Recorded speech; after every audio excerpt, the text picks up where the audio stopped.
Long ago, in the land of the Philistines and Israelites, there was a man unlike any other. His name was Samson. From the moment he was born, his life was extraordinary. An angel had appeared to his parents, telling them that their son would be dedicated to God from birth. He would be a Nazirite, set apart, a man chosen to deliver Israel from their enemies. Samson's strength was legendary. He could tear a lion apart with his bare hands, strike down 1,000 warriors with nothing but a jawbone of a donkey, and perform feats that seemed impossible to mortal men. Wherever he went, fear followed him, for his enemies knew that facing Samson was a battle few could survive. But Samson's story was not just about strength. It was also about temptation, pride, and the hidden weakness that lay within his heart. A weakness that would eventually lead to his downfall. Even the strongest among us have vulnerabilities, and Samson's was Delilah. Delilah was a woman of beauty and charm, known among the Philistines as clever and seductive. When the Philistine rulers discovered that Samson's love for women might be his undoing, they sent Delilah to find his secret. "Discover the source of his strength," they commanded, "so that we may bind him and rule over him." Delilah's approach was simple yet devastating. She called upon Samson, using his affection and pride against him. "Tell me the secret of your strength," she whispered. "If I knew it, I could tie you up and defeat you. Everyone would see your vulnerability, but you would be safe with me." Samson laughed. How could she understand him? How could anyone? He had faced lions and armies. Surely a woman's words could never hold power over him. But Delilah was patient, and temptation, when persistent, becomes almost irresistible. Time and time again, she asked him. Samson, blinded by love and perhaps pride, gave her false answers. "Tie me with 7 fresh bowstrings," he said once. "Bind me with new ropes." And Delilah did, but each time Samson broke free effortlessly. "You think you can defeat me with this?" He would laugh, his strength intact, his secret safe. Then she asked again.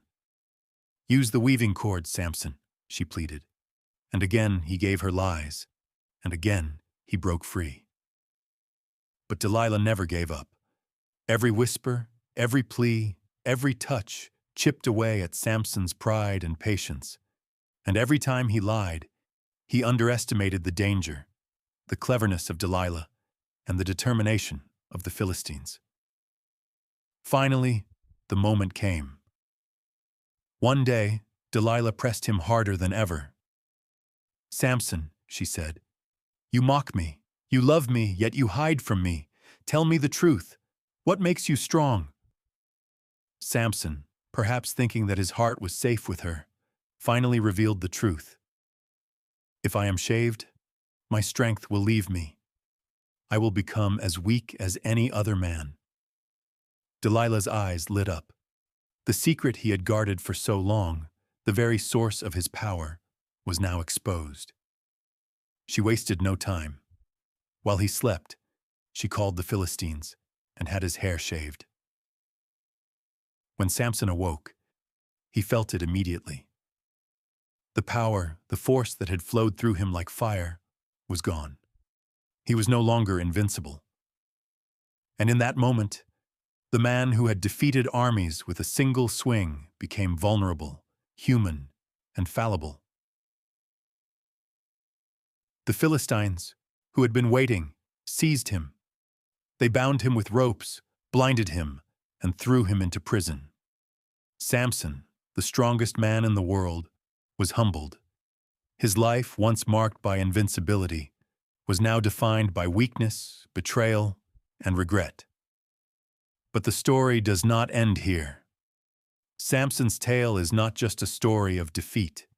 It is a story of warning, of human vulnerability, and of the dangers that come when pride, desire, and temptation blind even the strongest among us. In the next part, we will see how Samson, the man who seemed invincible, finds redemption, and how his final act would shake the Philistines and the world. The sun beat down mercilessly on the ancient city of Gaza, the heart of Philistine power. Word had spread like wildfire through the coastal plains. Samson, the terror who had single-handedly ravaged their armies, burned their fields, and slain their champions, was now captive, broken, defeated. In the grand temple dedicated to their god Dagon, the Philistine lords assembled for a magnificent feast. This was no ordinary celebration. It was a day of triumph, a sacred offering to their deity who had finally delivered their greatest enemy into their hands.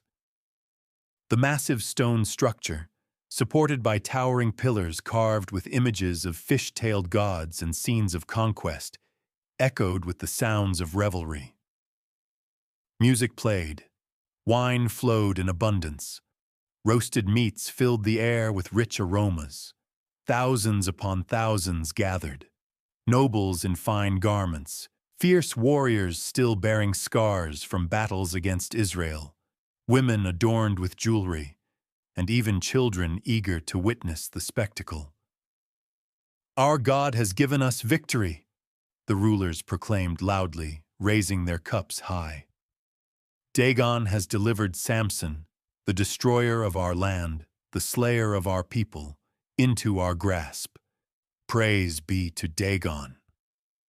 The crowd roared in agreement, their voices rising like thunder. They recounted Samson's past deeds with a mix of fear and mockery. The lion he tore apart with his bare hands, the 1,000 Philistines felled by a humble donkey's jawbone, the foxes with burning tails that had devastated their crops. Now, that same man would entertain them as a humiliated slave. Deep beneath the temple, in the cold, damp prison cells reserved for the most dangerous captives, Samson sat in utter darkness.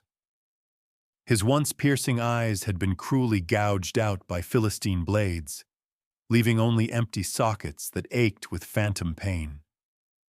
Heavy bronze chains bound his wrists and ankles, their weight a constant reminder of his fall. Day after day, he had been forced to grind grain like a common beast of burden, his mighty shoulders now bent under the millstone.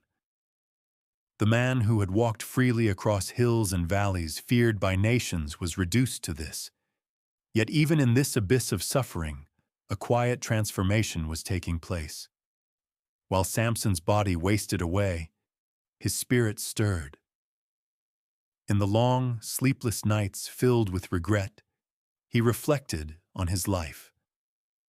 He remembered the angel's announcement to his parents before his birth, that he would be a Nazirite, set apart for God, dedicated from the womb. He recalled the Spirit of the Lord that had rushed upon him in moments of crisis, granting him supernatural strength. But he also confronted his failures, the impulsive desires that led him to Philistine women, the pride that made him toy with danger, the sacred vow he had broken when Delilah's persistent whispers finally pierced his resolve. His hair, the outward symbol of his Nazirite consecration, had been shaved clean by Delilah's hand while he slept in her lap. But now, in the silence of captivity, it was slowly growing back, strand by strand, and with it, a renewed sense of purpose began to flicker in his heart. Samson, the proud warrior who once relied solely on his own power, began to pray. Humble, broken prayers. He acknowledged his weaknesses, his betrayals of the divine calling, and his desperate need for the God he had too often taken for granted. Above in the temple, the feast reached its peak. The lords of the Philistines, flushed with wine and victory, demanded entertainment. "Bring forth Samson," they commanded. "Let the mighty Israelite make sport for us. Let him amuse us in his weakness." Guards dragged Samson from the prison, his chains clanking loudly against the stone floors. The once invincible hero stumbled forward, guided by a young boy who held his hand. The crowd erupted in laughter and jeers as he was paraded through the hall. They poked him with sticks, hurled insults, and forced him to perform clumsy movements. "Where is your strength now, Samson?" they taunted. "Where is the man who defied armies?" Samson endured it all in silence, his blinded face turned toward the noise. But inside, his mind was focused. He could feel the vastness of the space around him, the echoes suggesting high ceilings and wide open areas. He sensed the presence of thousands pressing close. Then, as the boy led him deeper into the temple, Samson whispered a request. "Lead me to the two central pillars that support this great house," he said softly to the lad. "Place me between them so that I may lean upon them and rest a moment." The boy, unaware of the gravity, guided the blind giant to the very heart of the temple. There stood the two massive central columns, the load-bearing pillars upon which the entire structure rested. One on Samson's right, one on his left. The temple was packed. Men and women filled every corner of the main hall, while on the flat roof above, about 3,000 more spectators leaned over the edges, eagerly watching the ente.